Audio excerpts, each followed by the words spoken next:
Hello, I'm back with a video just for you.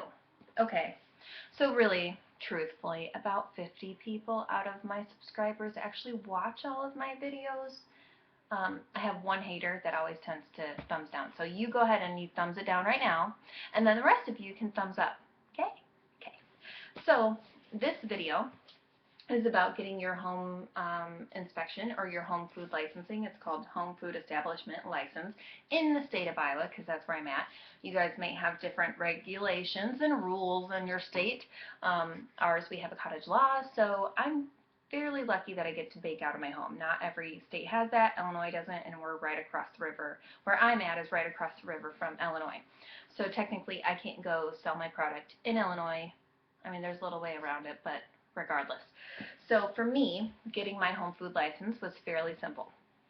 Got on my county's website, checked for the health department, what licensing that they had available, and I also called my health department inspector. She's pretty great. She answers all my questions. She's super nice. She would rather have you start off the right way than start off the wrong way and then have to fix it. So she answers a whole bunch of questions for me. I had to make sure I had the right licensing for the camper. And with my home food license, with that license, it worked out for my camper because I don't make anything in the camper and I have a hand washing station in the camper, so it works out for that. Yeah, so the way to set it up is call your local county, or they might refer you to the state, but you can find most everything that you need to know online through their website. So I filled out my application. For me, it's $33.75 every year for my license.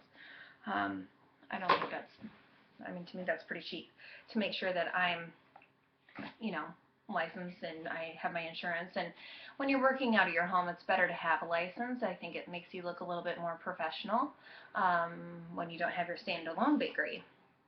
Okay, so when the inspector came today, which I don't know if I said this or not because, again, I've re-recorded a few times, they schedule your inspection. So really you should never fail the inspection because you pretty much know, or you should know, what they want you to have.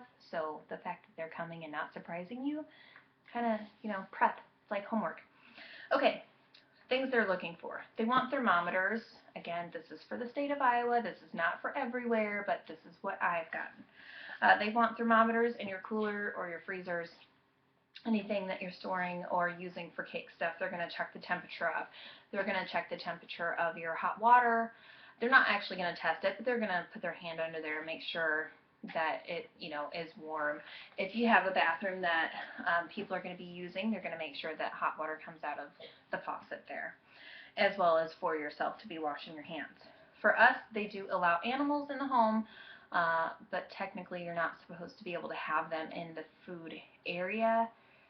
So I guess depending on how you would have your house set up, you would have to have a door or a half door or something to be able to block the animals, and then they wouldn't be able to, hopefully, they don't climb up and jump over it, because technically they're not supposed to be in the area at all. So depending on where you have your cake business in your home, it's going to depend on that. I just don't have animals. We're allergic, and I think it's kind of disgusting if you're going to work in your home with food that you're selling to other people. Anywho, wearing gloves for anything that is considered ready-to-eat food. So if you're adding fruits to your buttercreams, you're going to want to put gloves on to cut them and puree them. Oreo cookies, I add Oreo cookies to my stuff, so cutting or getting those out of the package and grinding those up, you need to have gloves on. So anything that is going into your product that is then not going to be cooked after that you should have gloves on when you're working with it. Food labeling, they're always going to check to make sure that if you've, like, let's say you took chocolate chips out of the bag and you dumped it into another container, that then has to be labeled chocolate chips. They're not really so much worried about expiration dates because it is a non-hazardous item, but because you removed it from its original package, they want it to be labeled. Cleaning items, the items that you clean your space with, should be separate from the actual food or ingredients that you have. So if you're using, like I use Mr. Clean and also like a bleach mix, and I have that in spray bottles. So if I take that and I hang it on my speed rack or my rolling rack or something, technically that's not supposed to be there. So sometimes I have to remove it because I do that sometimes accidentally. So that's bad. You don't do that. So you move that and put it underneath your sink or somewhere and get it out of the way of your food or your ingredients. Just being honest, sometimes we make mistakes. Now, I mean, technically, the inspector's not going to see any of that stuff.